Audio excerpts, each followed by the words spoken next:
ইখলাস থেকে তাকে ফিরিয়ে রাখে। নাউজুবিল্লাহ। ইখলাস ছাড়া কোনো বন্দেগী কবুল হবে না। যত কিছু সে করুক, দুনিয়ার মসজিদ মাদ্রাসা যত কিছু দিনই প্রতিষ্ঠান করুক, অনেক খেদমত করে, ওয়াজ নসিহত করে, তালিম তালকিন অনেক কিছু করে, কিন্তু তার ইখলাস পয়দা না হয় কোনো বন্দেগী কবুল হবে না, কোনোটাই কবুল হবে না। আমাদের কিতাবে ওয়াকিয়া গেছে, এটা আমি অনেক জায়গায় ওয়াজের সময় অনেক জায়গায় ওয়াজ করছি।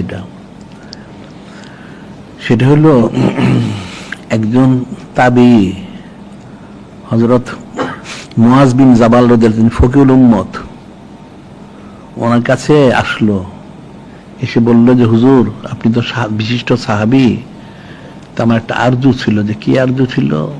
আরজুটা হলো আপনি তো নিশ্চয়ই নূরে মুজাসসাম হাবিবুল্লাহ হুজুর পাক সাল্লাল্লাহু আলাইহি ওয়াসাল্লাম সরাসরি নুরুস সালাম অর্থাৎ জবান মোবারক থেকে হাদিস শরীফ শুনিয়েছেন। তেমন একটা হাদিস শরীফ আমাকে বলেন, যে হাদিস শরীফ আপনি সরাসরি শুনেছেন, এমন একটা হাদিস আমাকে বলেন তো। একজন তাবী, খুব মনোযোগ দিয়ে শুনবা, একজন তাবী হযরত ফকিহুল উম্মত, উনি ওনাকে বলা হয় উম্মতের মধ্যে ফকি, হযরত মুআজ বিন জাবাল রাদিয়াল্লাহু তাআলা আনহু। ওনার কাছে এসে আরজু করলো যে হুজুর আপনি তো একজন বিশিষ্ট সাহাবী, আপনি তো নিশ্চয়ই অনেক হাদিস শরীফ শুনেছেন, তাহলে আজকে আমার একটা আরজু হলো যে আপনি দয়া করে এমন একটা হাদিস শরীফ আমাকে বলুন, যে হাদিস আপনি সরাসরি নূরে মুজাসসাম হাবিবুল্লাহ হুজুর পাক সাল্লাল্লাহু আলাইহি ওয়াসাল্লাম নুরুস সালাম অর্থাৎ জবান মোবারক আপনি শুনেছেন, আমার একটা হাদিস শরীফ বলেন তো। এটা বলার পরে হযরত ফকিহুল উম্মত রাদিয়াল্লাহু আনহু অনেক কাঁদলেন।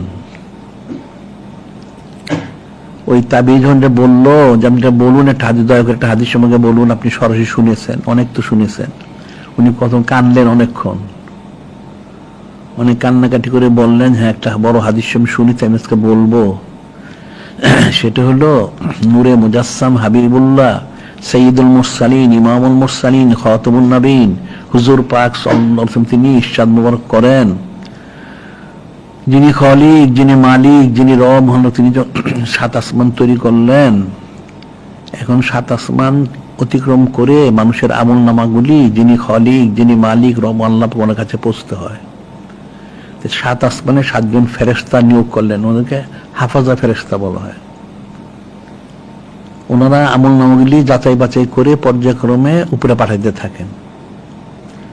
যে প্রথম যে ফেরেশতা যিনি করেন, প্রথম আকাশে যখন আমলটা মানুষ করে, ওই ফেরেশতারা আমল নামাটা নিয়ে উপরে উঠতে থাকেন, ওনাদেরকে থামায়, আপনি অপেক্ষা করুন, থামুন, কি ব্যাপার, যে আপনি যে আমল এনেছেন আমলগুলি এগুলি আমাদের পরীক্ষা করতে হবে।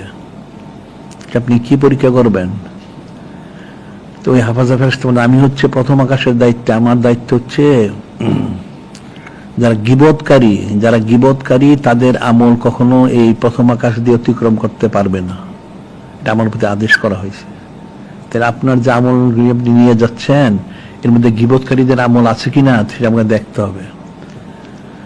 গীবতের অনেক লম্বা আমাদের পত্রিকায় গেছে, লম্বা, আমি সংক্ষেপে বলবো। আল গীবতু আশাদ্দু মিনাজ জিনা, গীবতটা হচ্ছে ব্যভিচার করার থেকে কঠিন গুনাহ। নাউজুবিল্লাহ।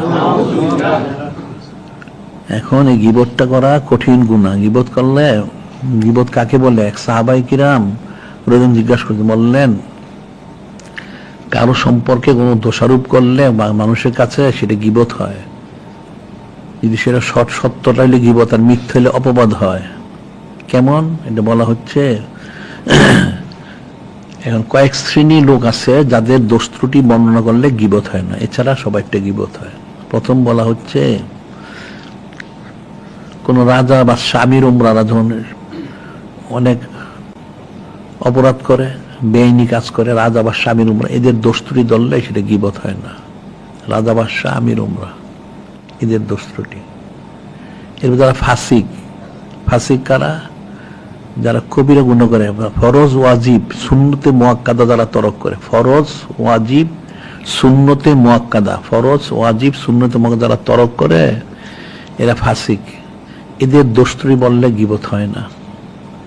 এরপরে কেউ যদি কোনো কাজী সাহেবের কাছে, বিচারকের কাছে যায় বিচারের জন্য, তখন যে বিপরীত পক্ষের দোষগুলি বর্ণনা করে ওটা গীবত হবে না, কারণ দোস্তি বর্ণনা করলে তো বিচার শুদ্ধ হবে না। আবার যদি কোনো ব্যক্তি কোনো মুফতি সাহেবের কাছে, ফতোয়াদাতার কাছে যায়, তখনও বিপরীত পক্ষের দোষটি বললে সেটাও কিন্তু গীবত হবে, কারণ পুরোটা না বললে ফতোয়া তো শুদ্ধ হবে না, এদের হবে না। এরপরে বলা হচ্ছে কোন লোক মশুর আছে, অনেকে মশুর হিসেবে লুলা ল্যাংরা, যেমন তৈমুর লং ল্যাংরা, লুলা বা তোতলা, বোমা, মশুর এলাকায় এই মশুর নাম দিয়ে ডাকলে সেটা গীবত হবে না। এরপর বলা হচ্ছে কখনো যদি কোনো ব্যক্তি বিবাহ শাদীর কোথাও প্রস্তাব দেয় বা কোনো মেয়ের বিবাহের জন্য কাউকে বলে, তাহলে বিবাহ শাদীর তাদের প্রস্তাব দেওয়া হইলো, তাহলে ছেলের পক্ষ যদি মেয়ের পক্ষের কাছে যায় বাড়িতে দোস্ত তার বিষয় জানার জন্য, তখন এলাকার লোকজন, মহল্লার লোকজন, প্রতিবেশীরা যদি তার দোষটি জানে, সেটা যদি বর্ণনা করে দেয়, এটা গীবত হবে না।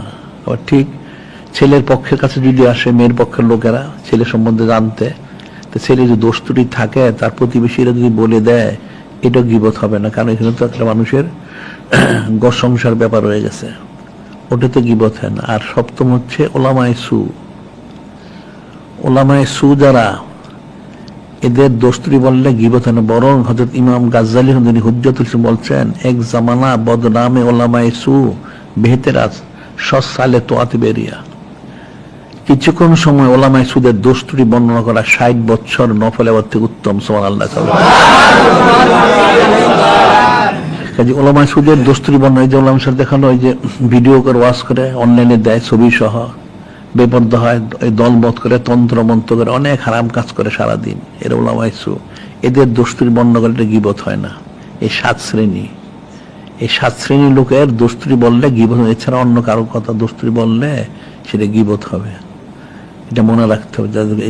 এই প্রথম আকাশে যে ফেরেশতা, হাফাজা ফেরেশতা, উনি বলেন যে তোমার আমল নামাগুলি আমাকে দেখাও, এখানে গীবতকারীদের কোনো আমল আছে কিনা, আমি সেটা যেতে দিব না। যারা গীবত করে তাদের আমল কিন্তু প্রথম আকাশ অতিক্রম করে যেতে পারে না।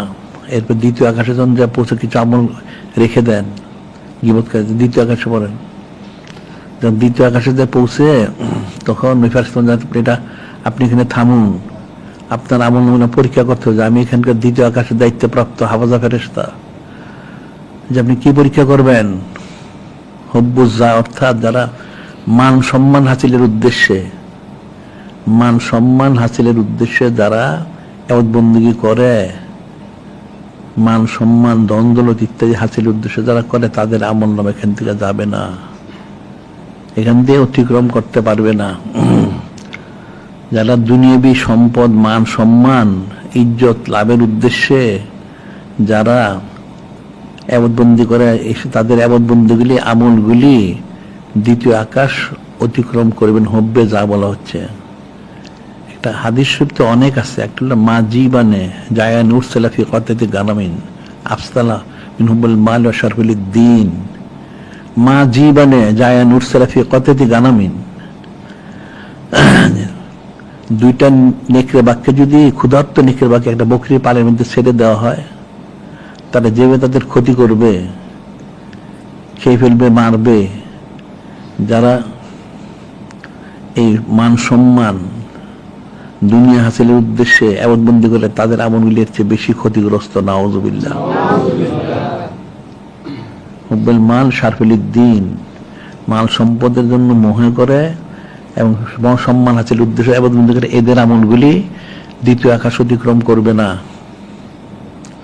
ওই ফেরেশতা আবার কিছু আমল রেখে দেন, আবার তার বাকি আমলগুলি নিয়ে ওই ফেরেশতারা আবার তৃতীয় আকাশে যান। তৃতীয় আকাশে যান, তখন ওই ফেরেশতা বলেন আপনি থামুন, আপনার আমলগুলি পরীক্ষা করতে হবে। কি পরীক্ষা করতে হবে? আমি হচ্ছে অহংকারের ফেরেশতা। অহংকার যারা করে, অহংকারী যারা, অর্থাৎ দায়ীভাবে যারা অহংকারী, যারা দায়ীভাবে অহংকারী, তাদের আমল নামা এখান থেকে অতিক্রম করবে না। যে দায়ী অহংকার করে, হাজে কুদসি শরীফ আছে, আল কিবরা রিদাই ওয়াল আযমু ইজারি ফামান নাজা ফি শাইইন মিনহুমা ফাকাদ আদখালতু ফিন্নার ওয়ালা উবালি। হাদিস শরীফ, হাদিস কুদসি শরীফে যারা অহংকারী তাদের অবস্থা বলা হচ্ছে আল কিবরিয়া ও রিদাই ওয়াল আজমতু ইজারি। কিবির অর্থাৎ বরত্ব, অহংকার যে বিষয়টা, এটা আমার চাদর, মহত্ব হচ্ছে আমার ইজার, লুঙ্গি। যিনি খলিক, যিনি মালিক, রব মহান, তিনি বলেন এই দুইটা নিজের টানাটানি করে আমি অবশ্যই তাকে জাহান্নামে প্রবেশ করাবো, আমি কাউকে পরোয়া করি না। নাউযুবিল্লাহ। যারা দায়ী অহংকারী, সবসময় অহংকারের মধ্যে মশগুল থাকে, এদের আমল নামা তৃতীয় আকাশ অতিক্রম করবে না। তখন সেখানে কিছু আমল রেখে দেন উনি, এরপর বাকি আমল নিয়ে ওই ফেরেশতারা আবার উঠতে থাকেন। যখন চতুর্থ আকাশে যান, ওই ফেরেশতারা বলেন আপনি থামেন এখানে, আমরা এখানকার হাফাজা ফেরেশতা, আমি পরীক্ষা করব। কি পরীক্ষা করবেন? বলেন যে আসলে যারা অহংকারী তাদের আমল তো তৃতীয় আকাশ অতিক্রম করতে পারেনি। তারপরে যখন চতুর্থ আকাশ আসলো, তাহলে যে আমলগুলি করে আলাদাভাবে কোনো ফকর করে, ইন্নাল্লাহ লা ইউহিব্বু মান কানা মুখতালান ফাকুরা, ইন্নাল্লাহ লা ইউহিব্বু মান কানা মুখতালান ফাকুরা, নিশ্চয় যারা দাম্ভিক ফকরকারী এদেরকে আল্লাহ কখনো পছন্দ করেন না। যারা আমল করে ফকরে, আমি অনেক আমল করছি, এটা যারা ফকর করে এদের আমলটা কিন্তু চতুর্থ আকাশ অতিক্রম করবে না। ওই ফেরেশতা হাফেজ সবগুলি উনি রেখে দিবেন, বাকিগুলি তখন আমল নামগুলি জল জল করতে থাকবে, উপরে উঠতে থাকবে আস্তে আস্তে, পঞ্চম আকাশে গিয়ে পৌঁছবে। ওই পঞ্চম আকাশে ফেরেশতা বললেন থামুন আপনি, আমি এখানকার হাফেজ ফেরেশতা, আমি দায়িত্বে আছি, আমি এখানে আপনার আমল নাম পরীক্ষা করতে হবে। আপনি কি পরীক্ষা করবেন? তো ফেরেশতা বলেন আমি হচ্ছে হিংসার ফেরেশতা, হাসাদকারী, যারা হাসাদকারী, ইন্নাল হাসাদা লা ইয়াকুলু হাসানাত কামা তাকুলুন নারুল হাতাব, নিশ্চয় হিংসা মানুষের নেকিগুলো জ্বালিয়ে দেয়। কিভাবে? আগুন যেমন লাকড়িকে নিশ্চিহ্ন করে দেয়, হিংসা মানুষের আমলগুলি ধ্বংস করে দেয়। নাউযুবিল্লাহ। যারা হিংসুক, যারা এদের আমল নামা পঞ্চম আকাশ অতিক্রম করতে পারবে না, ওগুলো আবার রেখে দেন। ঠিক আছে, এখন আমল নাম ষষ্ঠ আকাশে নিয়ে যান, আমলগুলি বলে চকচক করতে থাকে, জল জল করতে থাকে। ষষ্ঠ আকাশে যান, ষষ্ঠ আকাশে যান, ষষ্ঠ আকাশে ফেরেশতা বলেন হে আপনার থামুন এখানে, আপনি যেতে পারবেন না, আমাকে আমার দেখাইতে, আমি এখানকার হাফাজা ফেরেশতা। যে আপনি কিসের দায়িত্বে আছেন? যে আমি দায়িত্ব হচ্ছি যারা নির্দয়া বেরহম, যারা এদের আমল নামা ষষ্ঠ আকাশ অতিক্রম করতে পারবেন না। হাদিস হচ্ছে এর হামু মানফিল আরদ ইয়ার হামুকুম মানফিস সামা, এর হামু মানফিল আরদ এর হামুকুম মানফিস সামা। জমিনবাসীদের তুমি দয়া করো, তোমাকে যিনি আসমান, যিনি খলিক, যিনি মালিক, তিনি তোমার প্রতি দয়া করবেন। সুবহানাল্লাহ। যারা নির্দয়া, যারা নির্মম, যারা এদের আমল নামা ষষ্ঠ আকাশ অতিক্রম করতে পারবে না, ওটা বলে উনি সব রেখে দিবেন। এইবার আমলটাকে বলে উঠতে থাকবে, আমলটা আরো জল জল করতে থাকবে, আরো গুনগুন করতে থাকবে আমল নামাগুলি। সপ্তম আকাশে যখন পৌঁছবেন তখন আরেক ফেরেশতা থামুন আপনি, এটা আমাকে পরীক্ষা করতে হবে। যে আপনি কি পরীক্ষা করবেন? ওই ফেরেশতা আমি রিয়ার ফেরেশতা, আর রিয়াও শেরকুন খফি, আর রিয়াও শেরকুন খফি, আমি রিয়ার ফেরেশতা। যারা রিয়াকারী এদের আমল সপ্তম আকাশ দিয়ে অতিক্রম করতে পারবে না। রিয়াটা কিন্তু অনেক কঠিন বিষয়, এটা রিয়াটা অনেক কঠিন বিষয়। এটা ইমাম গাজ্জালী কিন্তু বলছেন রিয়াটা কত সূক্ষ্ম। একটা অন্ধকার রাত্রিতে একটা কালো পাহাড়, তার মধ্যে গুহা, কালো পাথর, তার মধ্যে একটা কালো পিপিলিকা যদি চলে, সেটাও যদি অনুভব করা যায়, কিন্তু রিয়াটা কিন্তু, আর রিয়াও শেরকুন খুবই গুপ্ত শেরেক, এটা কিন্তু উপলব্ধি করা যায় না। একটা অন্ধকার রাত্রিতে একটা কালো পাহাড়ের মধ্যে, কালো গুহার মধ্যে, একটা কালো পাথরের মধ্যে একটা কালো পিপিলিকা যদি চলে, সেটা যদিও অনুভব করা কঠিন, তারপরে যদি অনুভব করা যায়, কিন্তু রিয়া হচ্ছে গুপ্ত শেরেক, সেটা তার চেয়ে সূক্ষ্ম, অনুভব করা যায় না। নাউযুবিল্লাহ। ওই সপ্তম আকাশে ফেরেশতা বলবেন কাজী রিয়া তো স্বর্গে খফি, আমার এই আকাশ দিয়ে সে যেতে পারবে না। ঠিক আছে, উনি সব রেখে দিবেন। অল্প কিছু আমল নিয়ে ফেরেশতারা উঠতে থাকেন। যিনি খলিক, যিনি মালিক, যিনি রব, থেকে পৌঁছে আমলগুলি তখন জল জল করতে থাকে আর গুনগুন করতে থাকে আমলগুলি। তো যিনি খলিক, যিনি মালিক, যিনি রব বলেন হে ফেরেশতা আপনার কি আনিয়েছেন, রাখেন এগুলো, এটা আমাকে আবার দেখতে হবে, আমাকে যাচাই বাছাই করতে হবে। যিনি খলিক, যিনি মালিক, যিনি রব মহান, তিনি পরীক্ষা করবেন। কঠিন বিষয়। কি পরীক্ষা করবেন? ইখলাসবিহীন যে আমল করেছে সেটা কোনোটাই আমি কবুল করব না, নাউযুবিল্লাহ। হযরত আবু মুতা বাহিলী বর্ণিত আছে, ইন্নাল্লাহা লা ইয়াকবালু ইন্নাল্লাহা লা ইয়াকবালু মিনাল আমল ইল্লা মা কানা লাহু খালিসান আবতিগা বিওয়াজহিহি। ইন্নাল্লাহা লা ইয়াকবালু মিনাল আমল ইল্লা মা কানা লাহু খালিসান আবতিগা বিওয়াজহিহি। নিশ্চয়ই যে আমলগুলি খালিস ভাবে ইখলাসের সাথে, যিনি খালিক, যিনি মালিক, রব ওনার রেজামন্দি সন্তুষ্টি হাসিলের উদ্দেশ্যে করা না হয়, সেটা যিনি খালিক, যিনি মালিক, রব, তিনি কখনো সেটা কবুল করেন না, নাউযুবিল্লাহ। আল্লাহ বলবেন আমি পরীক্ষা করব, দেখো আনোয়ার দিকে ইখলাসের সাথে করেছে কিনা। যদি ইখলাসের সাথে করে থাকে আমি কবুল করব, আর ইখলাস না করলে আমি কবুল করব না, নাউযুবিল্লাহ। তাহলে এখন কেমন হবে এবার বলো দেখি। এই জন্য আমরা যে বলি ইখলাসবিহীন কোনো আমল কখনো কবুলযোগ্য হয় না। একটা ঘটনা আমরা বলি, যে মনে রাখবে, বুঝার চেষ্টা করবে। তোমরা তার সোবত ইখতিয়ার করো না, শোনো না, শিখবে কোত্থেকে, পড়ো না। এটা হযরত মুজাদ্দিদ আল-ফিসানি রাহমাতুল্লাহ আলাইহি। হযরত মুজাদ্দিদ আল-ফিসানি উনি অনেক বড় আলেম, মুজতাহিদ, ফকিহ। বলা হয় হযরত সাহাবাই কিরাম রাদিয়াল্লাহু তাআলা আনহুদের পরে উনি বড় ওলি আল্লাহ, সুবহানাল্লাহ। তো উনি অনেক 17টা সিলসিলা খেলাপ্রাপ্ত হয়েছেন, কিন্তু নকশবন্দিয়া তরিকার কোন বুজুর্গ পাননি, ওনার বায়াত হননি। তো উনি ওনার এক পীর ভাই ছিলেন, উনি হযরত হাসান কাশমিরি রাহমাতুল্লাহ আলাইহি, ওনার কাছে বলেছিলেন আপনি যদি কখনো নকশবন্দির কোন বুজুর্গ পান আমাকে সংবাদ দিবেন, আমি বায়াত হব, এই সিলসিলার নিসবত হাসিল করব। ঠিক আছে। তো উনি তো ওনার বাড়িতে সেরেন শরীফে থাকতেন। তো ওনার বাবা বড় বুজুর্গ লীলা চিশতিয়া খানদানের, অনেক ওনার হাজার হাজার মুরিদ হয়ে গেছে। তো ওনার বাবা ইন্তেকালের পরে সব মুরিদ ওনার মুরিদ, এবং বড় ইমাম, মুস্তাহিদ, বড় আলেম, ফকি, অনেক কিছু। যাই হোক, তো উনি ওনার আব্বা জীবিত থাকা অবস্থায় হজ করতে পারেন নাই। যখন বাবা ওনার ইন্তেকাল করলেন তখন উনি হজের জন্য রওনা হইলেন। রওনা হইলে দিল্লিতে আসলেন। তখন দিল্লি হয়ে যেতে হয়। এখনকার মতো তখন তো প্লেন ছিল না, এত জাহাজেরও সুবিধা ছিল না। অনেক সময় স্থলপথে যেতে হতো বাহনে করে, কিছু হেঁটে কিছু বাহনে করে যেতে হতো। যেতে প্রায় 6 মাস লাগে, 1 বছর লাগে। তিনি রওনা হয়ে দিল্লিতে আসলেন। তখন ওই যে ওনার পীর ভাই হাসান কাশমিরি রাহমাতুল্লাহ আলাইহি, ওনার সাথে সাক্ষাৎ হয়ে গেল হঠাৎ করে। তো হযরত হাসান কাশমিরি তো বললেন যে আপনি কোথায় যাচ্ছেন? আমি তো আপনাকে খুঁজতেছি। হযরত মুজাদ্দিদ আল-ফিসানি ওনাকে, উনি 1000 বছরের মুজাদ্দিদ। তা আপনাকে যে আমি খুঁজতেছি।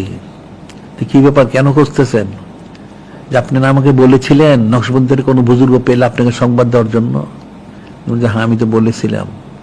পাওয়া গেছে কি? হ্যাঁ পাওয়া গেছে, এই দিল্লি শহরে।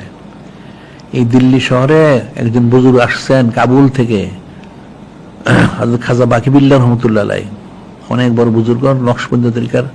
তিনি বর্তমান পৃথিবীতে উনি হলেন মূল দায়িত্বপ্রাপ্ত। ওনার খানকা শরীফ আছে, আপনি এখানে দয়া করে একটু আসুন। তিনি বললেন আমি যদি খানকা শরীফে যাই সৌদি আরবে, তাহলে তো আমার হজ করা হবে না। কি করে জানি তো হজে যেতে পারবো না, কারণ হজে তো অনেক সময় লাগবে যেতে, তখন তো প্লেনে যাওয়া যেত না। তিনি বললেন তাহলে আমি একটু দেখা করে আসেন, কমপক্ষে 7 দিন থাকেন। উনি রাজি হচ্ছিলেন না যে আমি কি করে এখন যাবো, আমি তো ওখানে গেলে হজ হবে না। তো অনেক ওনাকে অনুরোধ করা হইল, বলেছে ঠিক আছে তাহলে আমি একটু যাই। তিনি গেলেন। উনি যে হযরত খাজা বাকিবিল্লাহ রহমতুল্লাহ বায়াত গ্রহণ করলেন। তিনি বলেন তাহলে আমি 7 দিন থাকবো, 7 দিন সোবত ইখতিয়ার করে আমি চলে যাবো। ঠিক আছে। তিনি সোবত ইখতিয়ার করলেন, বায়াত গ্রহণ করলেন। 7 দিন হয়ে গেল। খুব মনোযোগ দিয়ে শুনবা। 7 দিন হয়ে গেল, তখন হযরত হাসান কাশমিরি রাহমাতুল্লাহ বললেন হযরত মুজাদ্দিদ আল-ফিসানি ওনাকে, আপনি তাহলে হজে যাচ্ছেন? 7 দিন তো হয়ে গেল, এখন আপনাকে আমি বলেছিলাম আসার জন্য, বায়াত গ্রহণ করার জন্য, আপনি বায়াত গ্রহণ করছেন। তা 7 দিন তো হয়ে গেছে, আপনি 7 দিনের জন্য এসেছিলেন, তাহলে আপনি কি এখন হজে যাচ্ছেন? তখন হয়তো মুজাদ্দিদ আল-ফিসানি চুপ থাকলেন। চুপ থেকে কিছু পরে বললেন, কি বললেন? উনি বললেন হজে তো যাওয়ার দরকার ছিল ঠিকই, কিন্তু ইখলাসবিহীন হজ করলে কি ফায়দা হবে?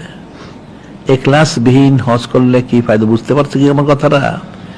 ইখলাসবিহীন হজ করলে কি ফায়দা হবে? তাহলে অর্থটা কি? উনি এত বড় বুজুর্গ হলেন, এত ইমাম মুস্তাহিদ হয়ে গেলেন, 17 সিলতে খেলাফত পড়া তোমার হাজার হাজার মুরিদ হয়ে গেছে ওনার। এরপর উনি বলেন এখলাস বিন হজ করলে কি ফায়দা হবে, যে আমি এত বছর যা হাসিল করেছি হযরত খাজা বাকি বিল্লাহ বায়াত গ্রহণ করে 7 দিনে তার চেয়ে বেশি নিয়ামত হাসিল করেছি। সুবহানাল্লাহ।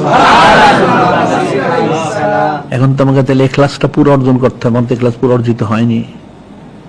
ওনার কি তার হজ উনি যেতে পারেন নাই, ওনার হজ করার হয়নি জীবনে কোনোদিন। উনি সৌদ ইখতিয়ার একাধার 2.5 মাস ইখতিয়ার করে মোটামুটি একটা অবস্থায় পৌঁছলেন, 3 বার ওনার সৌদ মোহর ইখতিয়ার করে উনি তাকমিলে পৌঁছেছেন। সুবহানাল্লাহ। এখানে আমার বলার বিষয় হচ্ছে যে এখলাসবিহীন হজ করলে কি ফায়দা হবে, সেটাই সমস্ত আমল নামে 1 আকাশ 2 আকাশ 3 আকাশ করে তৃতীয় চতুর্থ পঞ্চম ষষ্ঠ সপ্তম আকাশ অতিক্রম করবে। যখন যিনি খালিক, যিনি মালিক, যিনি রব আলমকে পেশ করা হবে, তখন আল্লাহ পাক বলবেন হ্যাঁ এবার আমি পরীক্ষা করব, আমার 7 জন ফেরেশতা পরীক্ষা তো করেছেনই, এখন আমি কি করবেন আপনি পরীক্ষা আল্লাহ পাক, যে এখলাস সাথে আমল করেছে কিনা। যদি এখলাস বিহীন হয় তাহলে তো আমি কবুল করব না। ইন্নাল্লাহ লা ইয়াকবালু মিনাল আমল ইল্লা মা কানা লাহু খালিসান আবতিগা বিওয়াজহিহি। নিশ্চয় যিনি খালিক, যিনি মালিক, যিনি রব আল্লাহ, তিনি ওই আমলটা কবুল করেন না যেটা ইখলাসের সাথে ওনার সন্তোষ হাসিলের উদ্দেশ্যে করা হয়নি, সেটা উনি কবুল করেন না। নাউযুবিল্লাহ। তো এখন এত তোমরা যে ইবাদত বন্দি করো, নামাজ কালাম পড়তে কবুল হচ্ছে কি, এখন তো ফিকির করতে হবে। এখন কি জব্দি করবে, যদি কবুল না হয় তাহলে পরকালে নাজাত হবে কি করে?